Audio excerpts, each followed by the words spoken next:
Opa, que bom que você continua comigo aqui nesse estudo, que é no estudo do ápice, né, do Apocalipse, que é o Apocalipse capítulo 12, 13 e 14.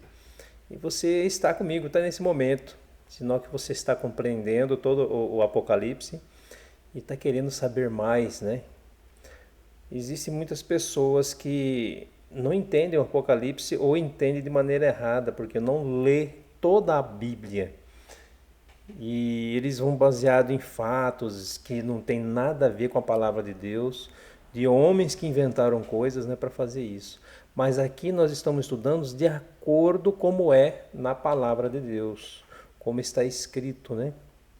Então, no estudo passado nós estudamos sobre a besta do Apocalipse, né? E você entendeu que que a besta do Apocalipse, ela ela é os Estados Unidos da América, né? E a Igreja Romana, a Igreja Católica, né? Que a Igreja dos Estados Unidos vai levar o catolicismo a ser adorado por todos, né? Só que hoje nós estamos no último capítulo do ápice do Apocalipse, que é o Apocalipse 14. E depois vamos nos adentrar mais no futuro, né, do que vai acontecer. O Apocalipse 14 vai falar como é nos dias de hoje, o que é para nós falar nos dias de hoje. Por quê? Existem muitas verdades que são faladas em todos os lugares, em todas as épocas, né? E tem uma teologia chamada teologia da verdade presente, a verdade dos dias de hoje, né? E as verdades dos dias do passado e as verdades dos dias do antepassados, né? Por exemplo, na época de Noé, nós vemos que Noé tinha a sua verdade para aquele tempo. Na época de Adão e Eva tinham a verdade presente para aquele tempo. E qual que era a verdade de Adão e Eva naquele tempo? É que não era para eles comer do fruto do conhecimento do bem e do mal, do fruto proibido. Aquela era a verdade para eles, né? É, Deus tinha colocado Adão e Eva no jardim do Éden. E era para eles ficarem lá no jardim e cultivar, cuidar do jardim, né? E eles não eram para comer desse fruto. Essa mensagem se aplica a outro tempo? Não, só na época deles. Essa era a verdade presente para Adão e Eva no jardim do Éden, não comer do fruto do conhecimento do bem e do mal. E qual era a verdade na época de Noé? Que ia chover e é para eles entrarem na arca, era para eles construir uma arca, para eles poderem ficar dentro da arca. E durante, quando eles estavam construindo essa arca, era para eles ficar 120 anos pregando que ia vir um dilúvio. Era verdade presente na época de Noé, que ia vir um dilúvio e ia destruir toda a raça humana e todos os animais da terra. E que as pessoas deviam ajudar eles a construir a arca, porque senão eles iam morrer. Essa era a verdade presente para Noé. E na época de Cristo, né? Qual é a verdade presente nos dias de Cristo, do seu nascimento? Ele veio, ele é o Messias, ele ia morrer por todos nós. Essa era a verdade para ele. E as pessoas não compreenderam que ele ia vir, ser o Messias e morrer por todos nós. Não compreenderam. E qual é a verdade presente de Deus para nós nos dias de hoje? Qual que é a verdade? Aí que chega no Apocalipse 14. Apocalipse 14, de 6 a 12, tem uma mensagem que é a verdade para nossos dias. É a verdade que nós devemos pregar, como Eva pregou, como Adão pregou, como Noé pregou para a época deles. Nós temos essa verdade para nossos dias. Apocalipse 14, versículo de 6 a 12. Mas antes de nós começarmos, eu queria fazer uma oração com você, antes de nós lermos a palavra de Deus. Porque quem guia a gente, o entendimento de toda a verdade, é o Espírito Santo, é Deus. Então eu peço que você feche seus olhos onde você está e vamos orar a Deus. Santo Espírito, obrigado porque o Senhor nos ama. Esteja com a minha amiga ou com o meu amigo, ou com essa criança que está vendo agora esse estudo, ou adolescente, jovem, Que o Senhor toque no coração dele e ajude ele a entender totalmente o que o Senhor tem para ele, qual é a verdade presente para ele nesses nossos dias. E esteja comigo que vou explanar a tua palavra. Eu oro ao Senhor em nome de Jesus Cristo. Amém. Então vamos lá? Apocalipse 14, versículo de 6 a 12. Né? Abra para nós a Bíblia. Então aí você vai ver que existe uma verdade presente para os dias atuais. 3 mensagens angélicas. Vamos estudar elas hoje, certo? Que é o tema do nosso estudo, né? Apocalipse 14, as 3 mensagens angélicas. Então vamos lá, Apocalipse 14, versículo 6. O que está escrito lá? Vamos lá? Está escrito assim: E vi outro anjo voar pelo meio do céu. Tinha o evangelho eterno para proclamar aos que habitam sobre a terra, e toda a terra, e a toda a nação, e toda a tribo, e língua, e povo, dizendo, com grande voz, né? Temei a Deus, olha só a mensagem do primeiro anjo, temei a Deus e dai-lhe glória, porque é vinda a hora do seu juízo, e adorai aquele que fez o céu e a terra e o mar e as fontes das águas. Até parece que o anjo, né, que escreveu isso aqui, eu acho que fez isso. Ele foi lá no Êxodo 20, né, versículo de 8 a 12, né, e fez um Ctrl+C e Ctrl+V e colou aqui no Apocalipse 14, 6. Né? Até parece isso, porque adorei aquele que fez os céus, a terra, o mar e as fontes das águas. Então, essa é a verdade presente de Deus para o mundo hoje. E qual é a primeira verdade?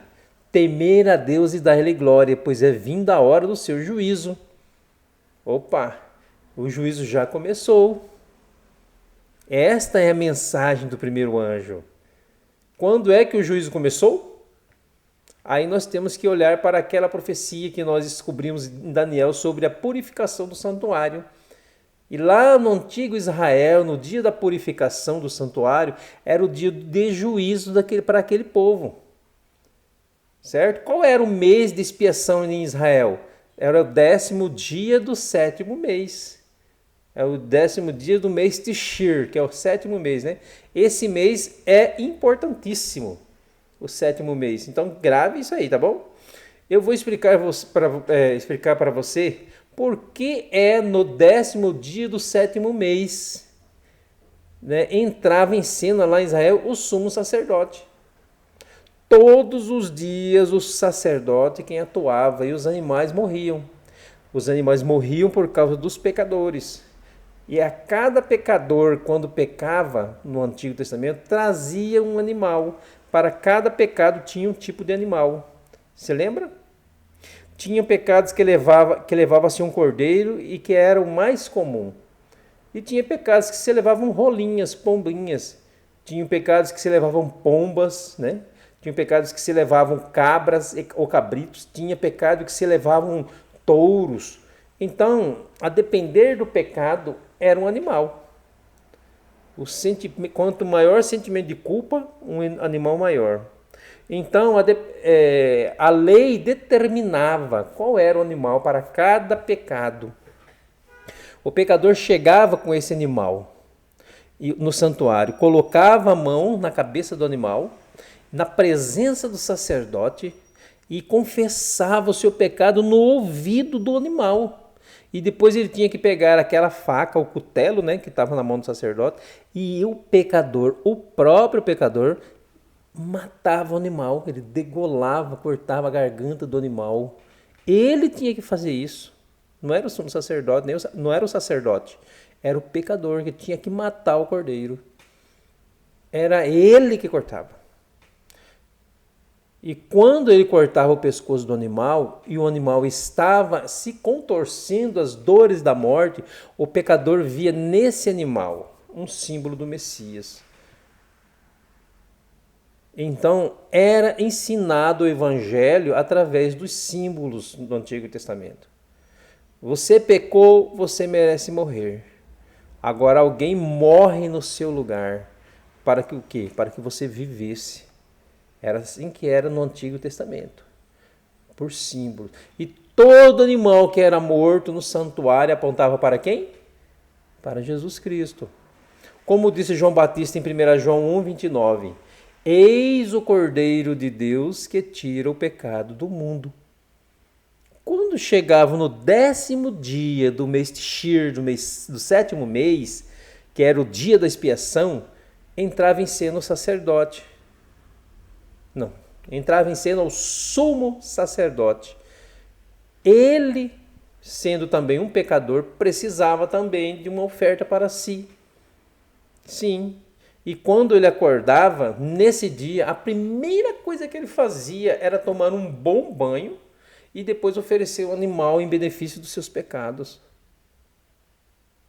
Aí eu pergunto para vocês, que animal o sumo sacerdote sacrificava em favor dele no dia da expiação? Um carneiro. Ele sacrificava um carneiro em seu favor. Morto o carneiro, ele começava o sistema do santuário e eram trazidos à presença dele 2 animais. Que animais? 2 bodes.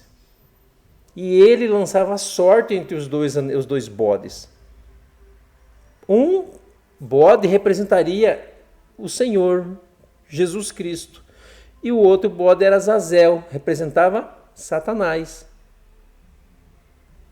Azazel era uma expressão para um demônio do deserto que tinha antigamente, certo? Então o bode que caía a sorte para o Senhor, o que ele fazia com o bode?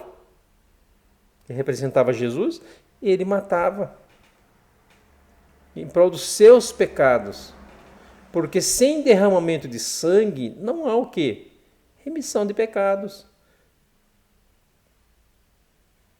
Ele matava esse bode, pegava o sangue dele, entrava no Santo dos Santos, no segundo compartimento, e lá ele fazia expiação pelos pecados do povo de Israel, por aquele ano completo, por todo o ano.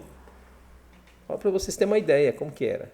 E quando ele terminava a expiação, ele saía de lá para fora e colocava a mão na cabeça do bode vivo, simbolicamente transferia os pecados do santuário, que estava contaminado com todo o pecado da nação, do mundo, das pessoas que confessavam através da morte dos bezerrinhos, eles confessavam o pecado na morte do animal, que era o sacrifício.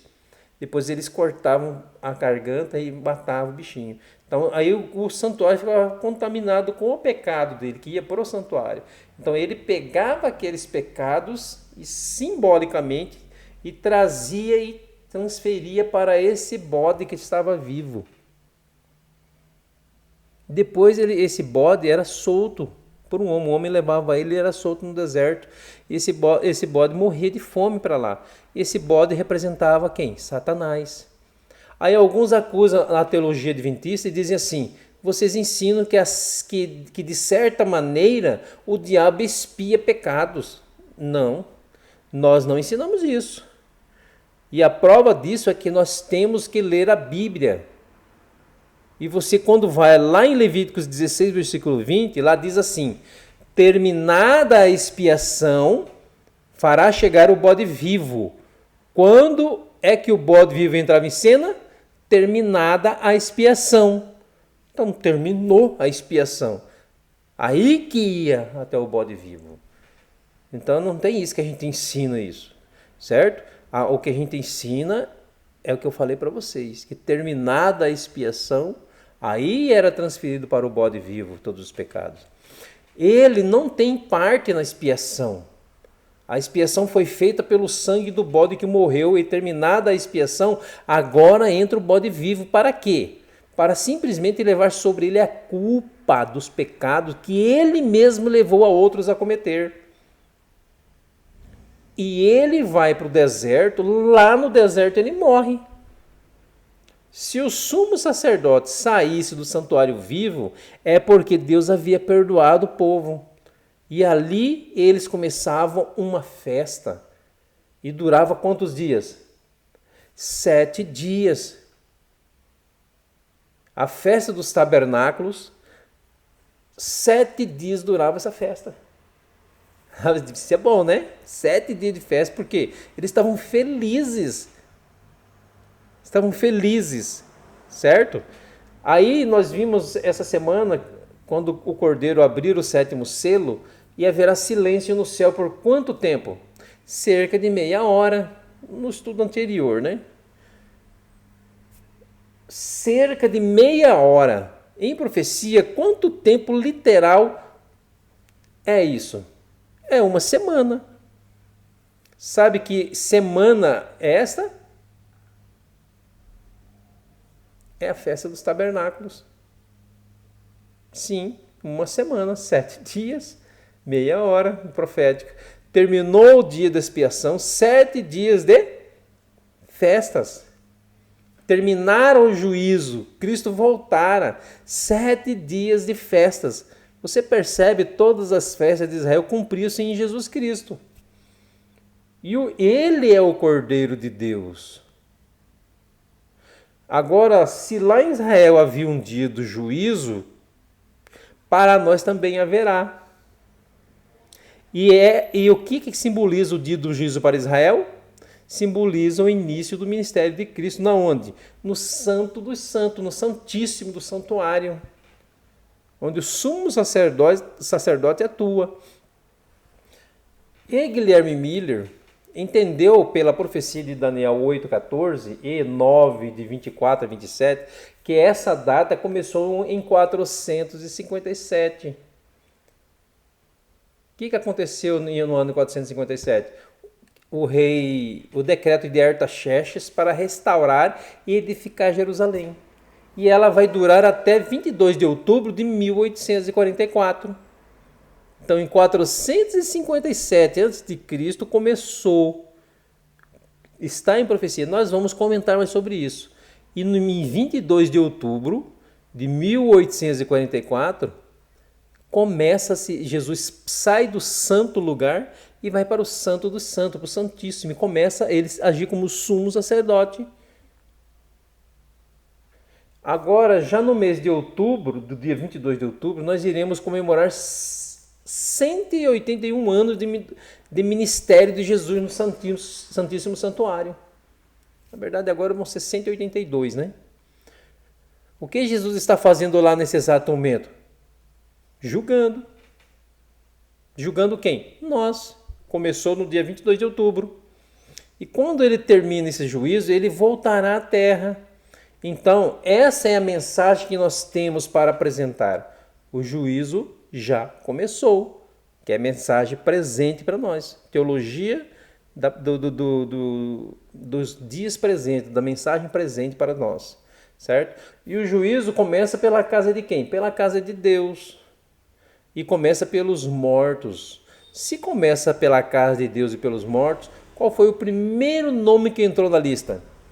Abel foi o primeiro nome em 22 de outubro de 1844 que começou o juízo com o nome de Abel. E morto por quem? Ele foi morto pelo seu irmão. E morto por morto foi sendo julgado e o caso já se decidiu. Agora, quando terminasse o caso dos mortos, iria para os vivos. Estamos nós no juízo dos vivos? Não sabemos. Podemos estar? Podemos. E Ellen White, nessa escritora, ela escreveu em 1900 o seguinte: breve, não sabemos quão breve o caso logo passará aos vivos. Então, breve começa aos vivos. Nós podemos estar no juízo dos vivos? Podemos. E se estivermos, nenhum problema. Porque o juízo do vivo, ele não fecha a porta enquanto Jesus não sair do santuário. Enquanto Jesus está lá no Santíssimo, intercedendo por nós, tudo bem. Na hora que ele sair de lá, aí fechou a porta da graça para os vivos. Mas aí, se a pessoa morrer, se ele morreu temente a Deus, está bem. Então, eu não posso estar sendo julgado, mas se ele estiver sendo julgado, o meu caso permanece aberto. Isso aí. Se eu estiver vivo, né, o meu caso permanece aberto. Enquanto ele estiver no julgamento lá, está aberto ainda. Até que pelo menos 3 coisas aconteçam. Quais são essas 3 coisas? Quando é que meu caso finalmente é decidido? Primeiro, se eu morrer. Estou vivo, estou sendo julgado, mas se eu morrer, fechou a porta da graça. Acabou. Quando a pessoa morre, termina a vida. O caso dela será decidido para salvação ou perdição. E não há como escapar nem mudar de destino. Segundo, a pessoa pode pecar contra o Espírito Santo, pode. E quem peca contra o Espírito Santo não tem mais direito ao perdão. Ele já está condenado, para ele o juízo terminou. Ah, mas está vivo ainda, está vivo. Mas ele pecou, o Espírito Santo fala e ele não está mais sentindo a voz do Espírito Santo. Ele continua pecando. Aí ele está na igreja, está tudo bonitinho, mas continua pecando o mesmo pecado. E ele não tem mais emoção, não tem mais sentimento de amor, não tem mais temor a Deus. Continua no pecado. Então é um pecado que ele faz e não sente mais remorso, não sente mais arrependimento. Desculpem. Então, pecado contra o Espírito Santo, esse daí não tem direito ao perdão e ele já está condenado. Para ele o juízo já terminou. Terceiro, o próprio fechamento da porta da graça. Que é um momento escatológico, quando Jesus deixará o santuário para vir à terra. Quando Jesus sair do santuário, começa a cair as pragas. Fechou a porta da graça. Na Bíblia fala que encheu-se o lugar de fumaça e ninguém podia entrar nem sair. Aí os anjos começam a soltar as pragas na terra. A gente já estudou sobre isso. E a queda da primeira praga é uma evidência de que a porta da graça se fechou. E todos os casos já foram decididos para a salvação ou para a perdição. Então, se o nosso caso estiver sendo julgado, nenhum problema. E nós temos que orar. Para quê? Para que o nosso juízo venha logo. Sabe por quê? Porque a Bíblia, o juízo é a favor dos santos, daqueles que temem a Deus. Nunca é contra, sempre é a favor. Eu vou dar um exemplo bem prático para vocês. Imagine que ontem, neste mesmo horário, você estava na igreja. Ontem à noite. Né? Mas hoje pela manhã, a polícia chegou na sua casa e você foi preso como principal suspeita de um homicídio que aconteceu ontem, às 20h30 da noite. A polícia prende você. Você é o principal suspeito. Você é levado para uma delegacia e então marca-se um dia para o juízo. Só que quando chega diante do juízo, você tem mais de 100 pessoas para testemunhar que naquele dia e hora você estava na igreja. Mas você é o principal suspeito. Aí eu pergunto, você vai temer que esse dia do juízo chegue? Ou vai ansiar que ele chegue logo? Uma vez que você está preso. Prisão preventiva, né? É lógico que você vai desejar que o dia chegue logo. Porque quando o dia do juízo chegar, você tem mais de 100 testemunhas a seu favor para provar a sua inocência. É o mesmo caso do nosso juiz no céu. Nós temos que orar por ele para que ele venha logo. Porque o juízo na Bíblia é a favor dos santos, daqueles que amam a Jesus e temem a Deus e querem guardar em verdade os seus mandamentos. Deus vai nos julgar para vindicar o caráter dele. E o juízo será a nosso favor. Por que é ao nosso favor? Primeiro, porque o juiz é Deus e o advogado é Cristo. Se Jesus é nosso advogado, você tem um advogado que nunca perdeu uma causa. Esse é o primeiro ponto. Segundo, o advogado que nós temos, que nunca perdeu uma causa, é filho do juiz. E o juiz nunca vai querer condenar um cliente do próprio filho. Terceiro, quando você for no juízo, não serão as tuas obras que serão passadas em revista, mas as obras de Cristo. E como nele não há pecado, você é salvo inteiramente de graça. Pela graça. Extraordinário, não é? Lutero, reformador da Idade Média, dizia: essa é a estranha obra de Deus. O justo morre para que o pecador tenha vida. E nós somos esse pecador. Qual é a primeira mensagem que nós temos que anunciar? O juízo começou. Agora sim, como nos tribunais terrestres, quando alguém vem a júri, ele é julgado pelo Código Civil, Código Penal brasileiro. E no julgamento celestial, qual é a norma do juízo? A lei de Deus. É o que diz Tiago 2, versículo 10, 11 e 12. Olha só o que diz Tiago 2, versículo 11. Diz assim: porque nós havemos de ser julgados pela lei da liberdade. Ó, que interessante. Então a lei de Deus é o parâmetro. E o que faz o diabo com a lei de Deus? Ataca, distorce, muda. Por quê? Porque se ele atacar e tirar a lei de Deus, ele tirou o parâmetro do juízo. E hoje o mundo não está sabendo disso. Então nós temos que anunciar que a lei de Deus está em vigência, está em vigor ainda. E que ela é a norma do juízo. E que a nossa vida tem que ser pautada por essa lei. Essa é a primeira mensagem. É por isso que o anjo diz: temei a Deus e dai-lhe glória, pois é chegada a hora do juízo. E adorai a quem? Deus. Aquele que fez o quê? Os céus, a terra, o mar e as fontes das águas. De onde o anjo tira essa expressão? Do quarto mandamento. Lembra desde do 20, versículo de 8 a 11? Lembra-te do dia de sábado. Né? Por quê? Porque em 6 dias fez o Senhor, o teu Deus, os céus, a terra, o mar e tudo que neles há. O anjo está tirando literalmente a expressão do quarto mandamento, na primeira mensagem angélica.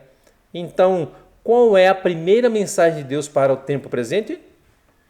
O juízo já começou. A norma do juízo é a lei de Deus. E é o sábado, é o sinal entre Deus e seu povo. E esta está na sua lei. É isso que nós temos que pregar. E popular isso. O que vocês acham? É popular isso? A lei, a guarda do sábado? É corretamente político ou é pura? Ou é pura? Não é corretamente político? Mas essa é a nossa mensagem. E quando você pregar, os sinceros vão ouvir e vão entender. Em Salvador, na Bahia, uma mulher aprendeu isso. Ela era da Igreja Batista e ela começou a estudar com os adventistas e começou a frequentar a igreja. Quando ela começou a frequentar a igreja, 4 irmãs da Igreja Batista vieram visitá-la para dissuadi-la da sua decisão. E tentando ela, a mostrar para que ela estava sendo enganada, iludida. Ela disse para as irmãs: não, minhas irmãs, eu aprendi sobre o sábado na Bíblia, está escrito lá, não está nada errado. Eu que não conhecia. As pessoas leem, veem e ficam iludidas por causa de pastores e falsos pastores, falsos enganadores que explicam uma teologia que não é de Deus. Mas está escrito lá. E ela leu e viu que estava escrito. Porque é sinceridade. Ela viu. E as irmãs insistindo que a igreja era uma seita e que isso não era verdade. Ela disse assim: então tá bom, vamos fazer uma coisa? Nós vamos agora, nós 5, nos colocarmos de joelhos aqui na sala da minha casa nós vamos orar. E depois de uma oração nós vamos abrir a Bíblia e deixar que Deus fale. Aí as irmãs, combinado. Elas concordaram. As 5 se ajoelharam e quando elas se levantaram, ela pegou a sua Bíblia e assim, abriu aleatoriamente. E caiu aonde? Êxodo 20. Nos 10 mandamentos da lei de Deus. E quando ela começou a ler, ela chegou no 4º mandamento que ensina o sábado. Está vendo? Nós oramos para que Deus nos orientasse. Uma das irmãs disse assim, isso foi coincidência. Ela disse, coincidência? O meu Deus não é Deus de coincidência. Pois nós vamos tornar a orar e tornar a abrir a palavra de Deus, a Bíblia. As 5 se ajoelharam de novo e quando ela abriu a Bíblia, de novo caiu em Esdras, onde eles ordenavam que a cidade fechasse as portas na sexta-feira, para que não houvesse o comércio no dia de sábado. E quando ela terminou de ler os textos de Esdras, ela perguntou para as 4 irmãs, foi coincidência agora? As 4 se levantaram, olharam para ela e foram embora e nunca mais voltaram. E ela se batizou na igreja adventista. A verdade nunca será velada aos sinceros. Primeira mensagem, o juízo começou. Vocês têm que temer a Deus e dar glória, porque o juízo começou. E vocês têm que adorar a quem? O Criador. É o único mandamento que aponta a Ele como Criador, é o 4º, o sábado. Passa o primeiro anjo e vem o segundo. Apocalipse 14, versículo 8. O que diz Apocalipse 14, versículo 8? Abram aí sua Bíblia. Apocalipse 14, versículo 8 diz assim: Caiu a grande Babilônia, que tem dado a beber todas as nações do vinho da fúria da sua prostituição. Caiu a grande Babilônia. Essa é a mensagem do segundo anjo. Quando falamos em grande Babilônia, é impossível não pensarmos na Babilônia de Nabucodonosor. Ela está em Daniel. Lá em Daniel, capítulo 2, né, de 1, 2, 3, né, vai falando de Nabucodonosor. E essa Babilônia de Daniel, que é o período neobabilônico. Teve o seu ápice em que ano? No ano 605 ao 539, porque contavam antigamente ao contrário, né? Era 605, 604, 603. Então, assim que se contava antigamente. Então, do ano 605 ao ano 539. No ano 605, com a morte de Neopalazar, Nabucodonosor vai para o trono. E no ano 539, Babilônia perde seu poder para o general Ciro. E quando Ciro desviou as águas do rio Eufrates e provoca a queda da cidade de Babilônia, então a Babilônia cai lá no 6º século antes de Cristo. Isso está provado historicamente, na história, no livro de histórias. Nós temos documentos disso. Se você for no Museu Britânico em Londres, né, lá está em cilindros de Ciro, o cilindro de Ciro. E ele mandou escrever esse cilindro. E no cilindro ele diz que ele derrotou a Babilônia na noite de 13 de outubro de 539. Isso é história. Babilônia caiu. Então, se Babilônia caiu no 6º século, o que é que Babilônia é em Apocalipse? Não é a cidade literal. Mas em Apocalipse, Babilônia é uma cidade mística, espiritual. Porque se ela caiu lá no 6º século, então Babilônia, em Apocalipse, é uma Babilônia mística, espiritual. E o que é Babilônia hoje? A confusão religiosa que se assentou em nossos dias. Segundo a enciclopédia publicada aqui na enciclopédia de Oxford, né? Há alguns anos atrás, Oxford catalogou 34 mil religiões cristãs. E hoje, uma pessoa, quando se torna cristã, para onde ela vai? Ela tem 34 mil opções, pelo menos. E eu pergunto, não é isso uma Babilônia? E a cada uma pregando o que quer pregar do seu jeito. Se você for para o Rio de Janeiro, na Baixada Fluminense, você pode entrar numa igreja chamada Igreja Pentecostal do Cuspe de Jesus. Já pensou?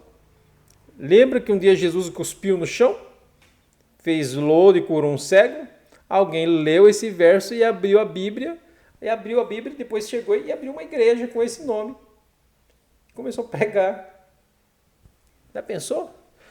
E também Igreja Pentecostal do Cuspe de Jesus, lá no Rio de Janeiro, na cidade de Itaboraí.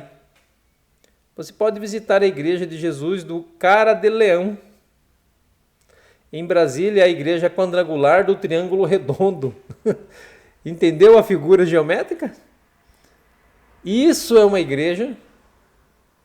E Igreja Quadrangular do Triângulo Redondo. Tem igreja para qualquer gosto, qualquer tipo. Isso é Babilônia. Agora, não se engane. Babilônia está polarizando em pelo menos 4 segmentos. Então, o que é isso? Dessas 34 mil igrejas, elas são divididas em 4 blocos. Um bloco pensa de um jeito, esse bloco pensa de outro, esse de outro e esse de outro. 4 blocos. Então, primeiro bloco, as igrejas que só pensam em dom de línguas. Segundo bloco, as igrejas que só falam do exorcismo. Terceiro bloco, só se importam com os dons de cura. E o quarto bloco, só se importa com a teologia da prosperidade. Você pega o pacote das igrejas, elas estão se polarizando nesses 4 pontos. O primeiro bloco de igrejas só pensa em dom de línguas. Quando se chega lá na hora do culto, começa uma balbúrdia, uma confusão, uma glossolalia, que falam lá. Porque todo mundo começa a falar línguas, só que ninguém entende ninguém. E todas as vezes que a gente vai, ou que as pessoas encontram um ex-pentecostal, a pergunta que a gente faz para eles é sempre a mesma. Você falava línguas? E a resposta 90% é não. Eu pergunto, o que você falava? A resposta é 100%. Eu nunca soube. Quando falava, eu nunca soube. Um rapaz um dia falou por língua 8 anos, né? Giovanni, dessa igreja pentecostal, o nome dele. Que hoje ele é um pastor adventista, né? Em Pernambuco. E ele contou nas pregações deles, ou no testemunho dele, que ele falava em línguas. E perguntamos para ele assim, Giovanni, como é que é essa história? Como que acontece isso? Ele disse assim, quando você se torna pentecostal, ou você aprende a doutrina da subsequência. O que é essa doutrina? Você quando é batizado tem que falar línguas. O Espírito Santo batiza e a evidência do batismo é o falar em línguas. Isso é a doutrina da subsequência, do movimento pentecostal. Então se ensina que quem não fala línguas é porque não foi batizado. Ele é em outras palavras, né? Ele é em outras palavras. Ele é um cristão o quê? De segunda categoria. Se ele não fala línguas, ele é o cristão de segunda categoria, não está batizado pelo Espírito Santo. Aí Giovanni aprendeu isso, e quando todo mundo começava a falar, ele também queria falar, mas ele nunca era batizado, ele não conseguia, certo? Mas ele, na sinceridade dele, um dia ele não suportou a pressão, e quando todo mundo começou, ele também começou. Shura, hura, shura, hara, barabara, e começou a falar. Aí o pastor da igreja dele falou, foi batizado. E desse dia em diante, ele começou a falar línguas por 8 anos. O que você falava? A gente nunca sabia, ele respondeu. O que acontece no movimento pentecostal hoje? Acontece pelo menos 3 coisas. Primeiro, pessoas sinceras que aprendem que isso é a verdade. E elas estão ali querendo seguir a palavra do Senhor.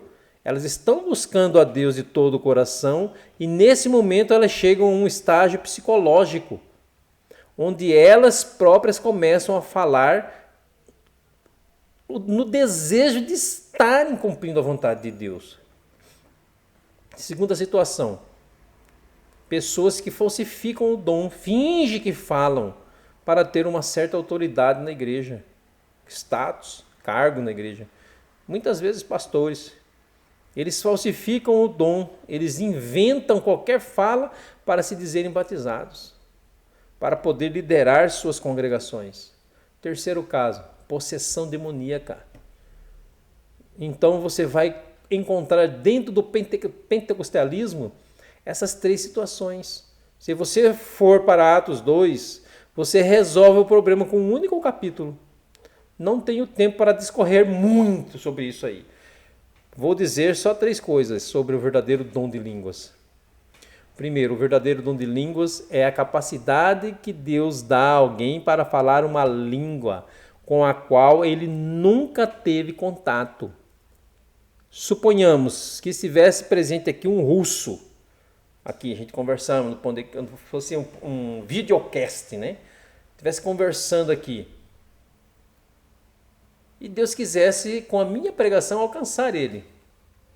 Então eu estaria pregando na minha língua e ele estaria entendendo em russo, para que ele fosse alcançado. Então o dom de línguas é a capacidade que Deus dá a alguém para falar uma língua com a qual ele nunca teve contato. Eu ia falar em russo, pensando que estivesse falando na minha língua, e ele ia entender lá em russo. Porque eu estaria falando na minha língua, que eu entendo, mas ia sair o som de russo. Isso é falar em línguas. Segundo, esse dom só será dado quando houver necessidade.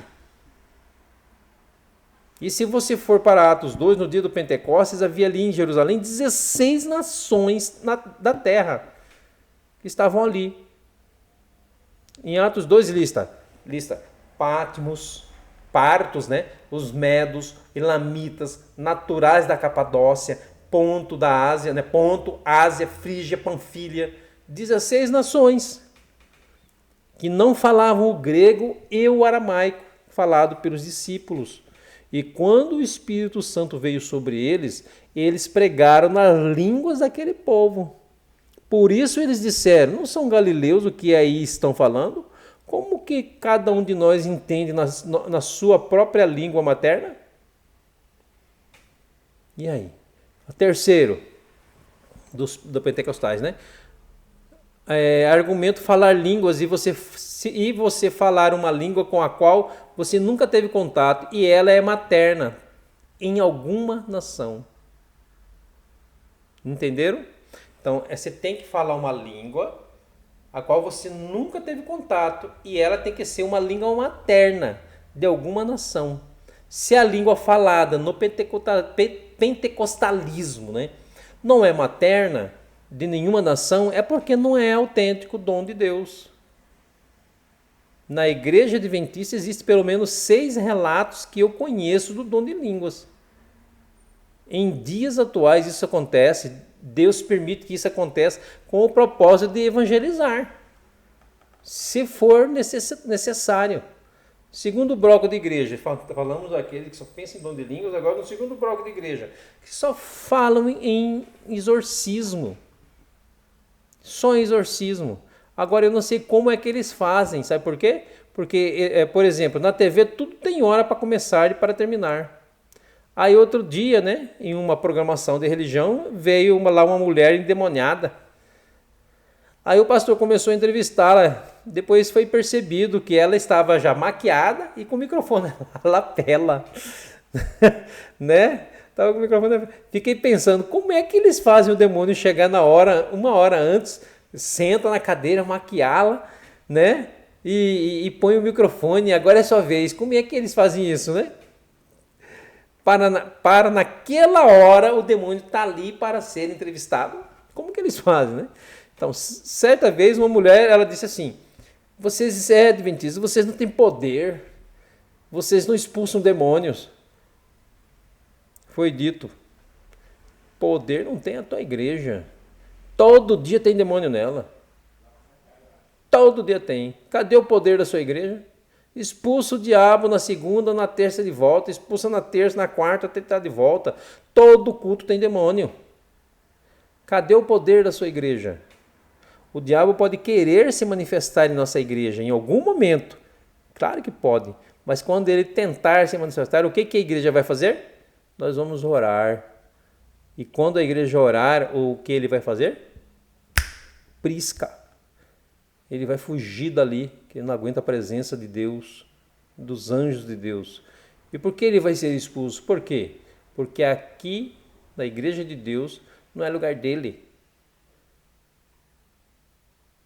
É a igreja adventista do Deus, é a igreja adventista do Deus vivo, como é da profecia da Bíblia, que nem eu estou falando agora. Não é lugar dele. Quando a igreja ora, ele vai ser expulso. Não fica voltando. As igrejas que praticam exorcismo em toda a liturgia, o diabo está brincando com vocês. Porque enquanto só se fala em expulsar demônios, em mover do espírito, em jogar as pessoas no chão, a palavra de Deus permanece fechada e ninguém aprende nada. E depois de 1 hora de cenas demoníacas, as pessoas vão embora e não foram alimentadas com a palavra da vida, que tem Jesus, só um espetáculo. E ficam comentando isso. O terceiro bloco de igrejas só fala em cura divinas. Todo dia tem cura. Todo dia tem cura.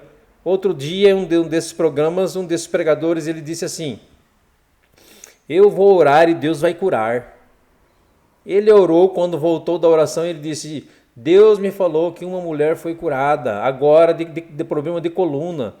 Aí tinha uma senhora sentada no segundo banco, né?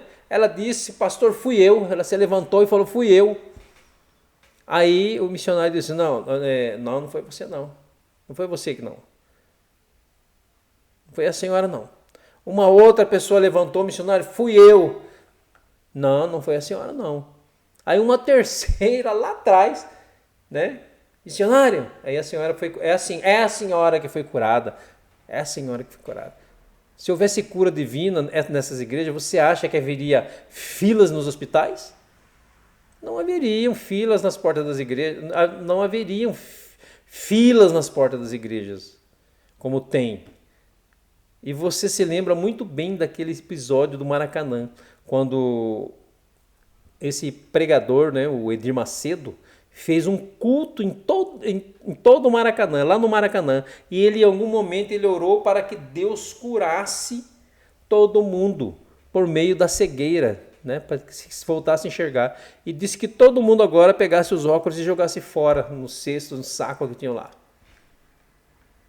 Todos fizeram isso.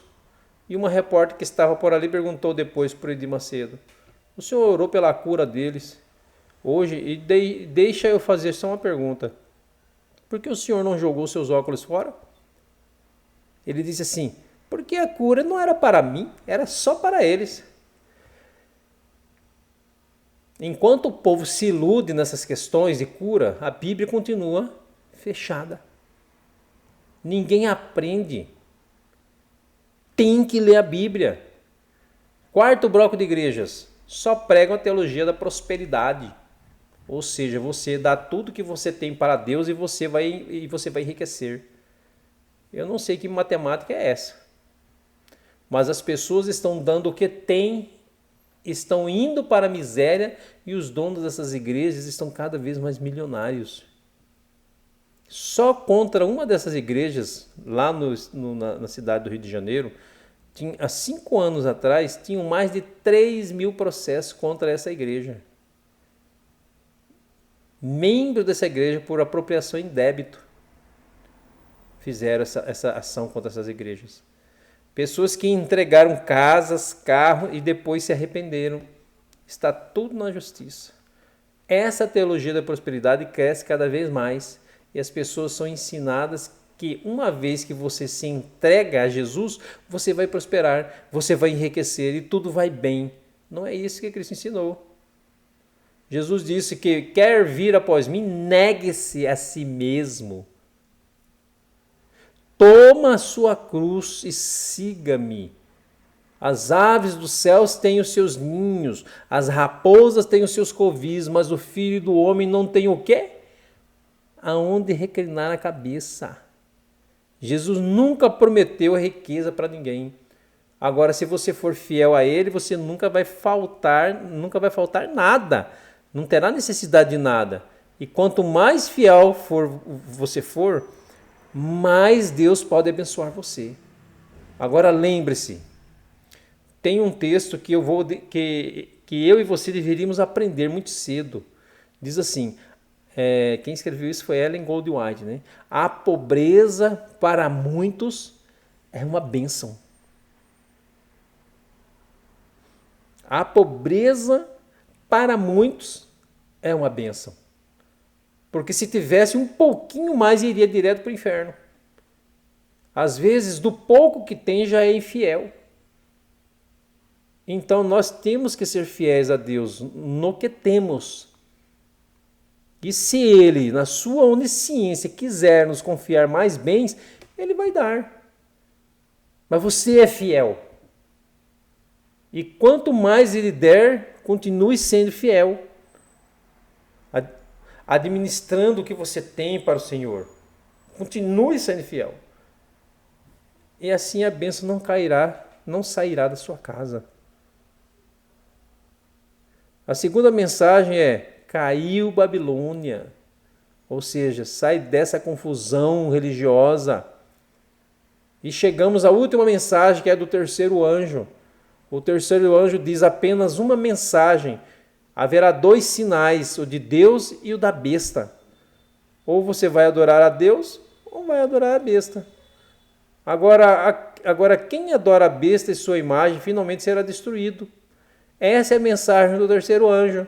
Vamos abrir lá no Apocalipse 14, versículo de 9 a 12. Abram lá. Quem adorar a imagem da besta e a sua imagem será destruído no lago de fogo e enxofre. Então eu e você, nós seremos colocados diante de uma escolha. Ou seremos selados pelo selo de Deus ou pelo selo da besta. De que lado ficaremos? Por isso diz João 8,36, se, pois, o Filho vos libertar, verdadeiramente sereis livres. Quem é que liberta as pessoas? Jesus. Então nós temos que pregar e daqui a pouquinho virá o decreto dominical. O selo da besta será lançado e aqueles que forem fiéis e leais a Deus e observando os mandamentos, inclusive o sábado, receberão o selo de Deus. Quem aceitar o falso dia ou domingo como dia santo, quando for uma lei, receberá a marca da besta. Então, o domingo não é ainda a marca da besta, ele será. Quando ele for uma imposição civil, uma obrigação, mas Deus tem os seus fiéis em todos os locais. Deus tem os seus filhos sinceros em todos os locais. E Deus vai encontrá-los onde quer que eles estejam. Deus olha para cada um de nós, dentro da gente, dos nossos sentimentos, como se fosse uma última pessoa sobre a terra. E todo o céu está interessado em nossa salvação. Nós temos uma mensagem para pregar e para viver. O que Jesus está ouvindo? É o mesmo milagre que Deus fez na vida de tantos, Ele deseja fazer também na nossa.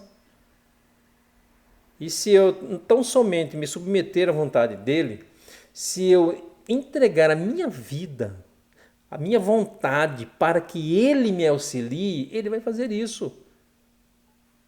Será que a minha vida está nas mãos de Cristo? Será que eu entreguei para Ele a direção da minha vida?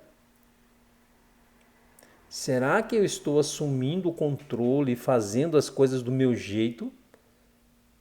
Ou será que não está na hora de a gente colocar a nossa confiança 100% em Jesus e deixar que Ele nos guie por todos os caminhos? Eu queria que você pensasse nisso. Então, nós temos uma verdade presente, a teologia da verdade presente. Qual é a verdade para você hoje, que começou o juízo, e o seu caso vai ser ganho ou perdido?